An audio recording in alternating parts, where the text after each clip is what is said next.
Oke, perkenalkan nama saya James dari kelas kelas 11. Di sini saya akan mempresentasikan yaitu makalah yang berjudul Dampak Penyebaran Virus Superflu di Indonesia.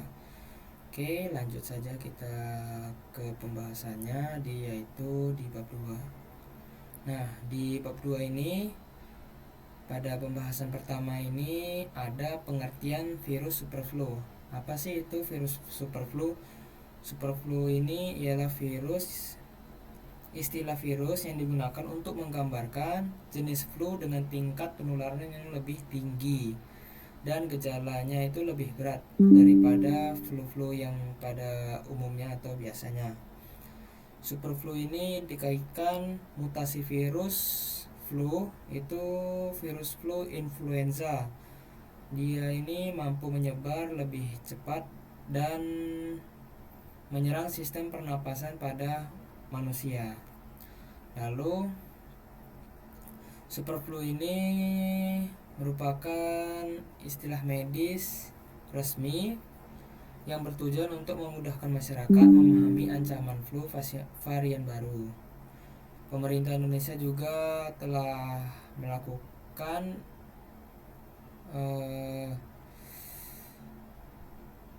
penanganan atau dari Kementerian Kesehatan menegaskan masyarakat itu perlu tetap waspada, namun tidak perlu panik serta selalu mengacukan informasi dan tetap menjaga kesehatan. Lalu untuk latar belakang munculnya superflu di Indonesia. Isu superflu di Indonesia ini muncul seiring dengan meningkatnya kasus influenza di beberapa negara. Serta varian superflu ini mengalami mutasi yang menjadi lebih berbahaya yaitu superflu. Superflu ini menyebar luas melalui media sosial hingga menimbulkan berbagai persepsi di masyarakat. Faktornya itu mengaruhi munculnya isu superflu itu tingginya mobilitas penduduk, perubahan cuaca ekstrim, serta menurunnya daya tahan tubuh. Nah, itu salah satunya mengapa lebih mudah terkena virus superflu tingkat lebih berbahaya, yaitu karena manusia pada di zaman sekarang ini daya tahan tubuhnya ini kurang kuat atau menurun ya, serta menurunnya daya tahan tubuh.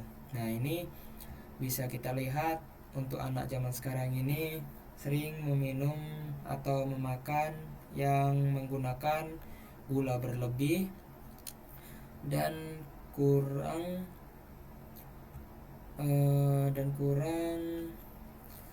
makan makanan yang bergizi. Itu misalnya semua bergizi, cuman kalau untuk anak-anak zaman sekarang ini kurang mempedulikan itu di sayur sama buah. Mereka lebih tertarik sama yang manis-manisan. Lalu setelah itu gejala virus superflu itu ada sebanyak 7. Nah, untuk ini demam tinggi, batuk pilek, sakit tenggorokan, sakit kepala ini kan untuk flu biasa. Nah, tapi di superflu ini dia ada tambahan, misalnya di sini nyeri otot dan sendi, kelelahan berlebihan dan sesak napas pada kasus tertentu. Nah, yang menjadi paling berbahayanya itu ada di sini. Jika seseorang itu udah merasa sesak napas berlebih, itu kemungkinan besar dia terjangkit virus superflu. Nah, setelah itu kelompok orang-orang yang rentan terkena virus superflu ini yaitu terdiri dari anak-anak, lansia, dan penderita penyakit kronis. Gejalanya itu dapat berkembang menjadi komplikasi yang lebih serius. Lalu untuk cara penularannya itu ada sebanyak 3. Nah, di sini ada keterangannya yaitu virus superflu sebagaimana virus influenza pada umumnya dapat menular.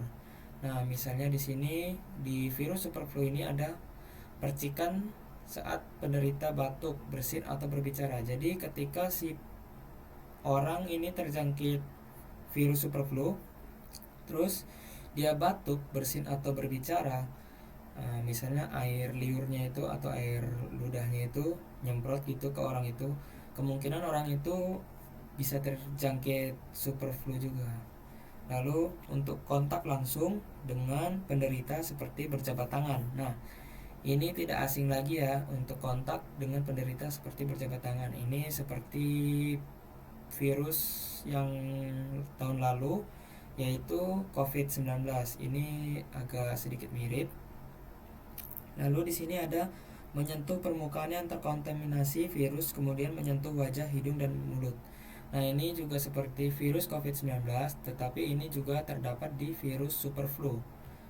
Di sini yaitu dihimbau dilarang kontak langsung dengan penderita.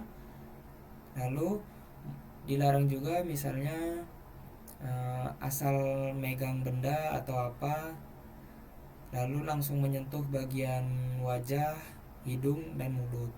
Penularannya itu bisa lebih cepat terjadi di tempat ramai, lingkungan tertutup serta pada individu dengan daya tahan tubuh yang lemah. Nah, untuk mempertahankan daya tahan tubuh ini bisa kita lakukan pencegahannya yaitu makan makanan yang berserat dan buah-buahan misalnya.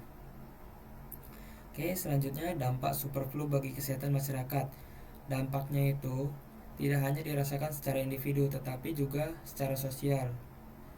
Lalu untuk peningkatan kasusnya itu dapat mengganggu aktivitas belajar, bekerja, serta produktivitas masyarakat. Lalu untuk fasilitas kesehatan ini berpengaruh di virus superflu ini.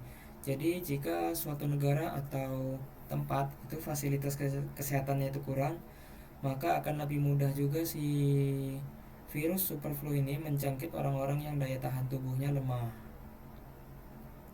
Oke, setelah itu virus superflu ini juga menimbulkan dampak ekonomi yang cukup signifikan.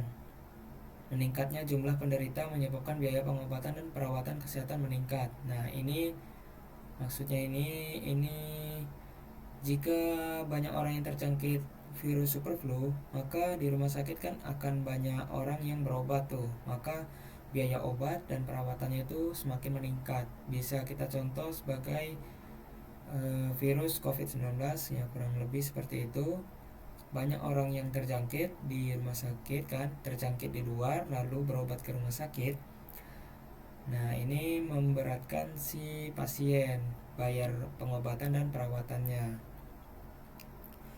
Lalu juga di sini dari sisi psikologisnya, penyebaran virus dapat menimbulkan rasa cemas dan stres, terutama pada kelompok rentan seperti anak-anak, lansia dan penderita penyakit kronis.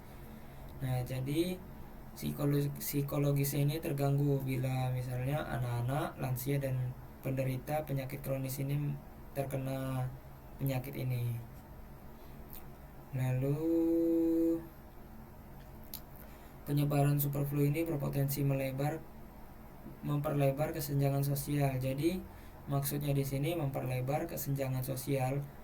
Jadi yang awalnya misalnya teman ke teman tuh ngumpul ngobrol, dia menjaga jarak supaya tidak terjangkit virus superflu.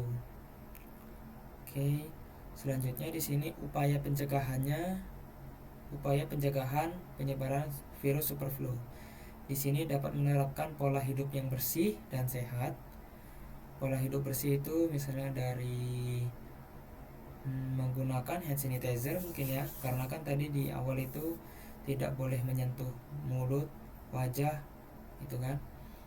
Lalu untuk pola hidup sehat itu seperti makan makanan sayur, buah-buahan yang berserat dan buah-buahan gitu ya.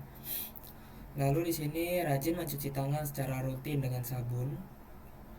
Setelah itu menggunakan masker bila merasa batuk atau bersin. Lalu setelah itu di sini mengurangi aktivitas di luar di tempat ramai untuk menghindari terjangkitnya virus superflu ini. Lalu dianjurkan pemerintah untuk menyampaikan kepada keluarganya supaya mengikuti pola hidup bersih dan sehat. Oke, sekian saja presentasi dari saya tentang terjangkitnya dampak dari virus super flu terhadap suatu negara atau kehidupan sosial. Oke, sekian. Terima kasih. Bila ingin bertanya, silahkan jawab di komentar. Bertanya di komentar. Oke, terima kasih.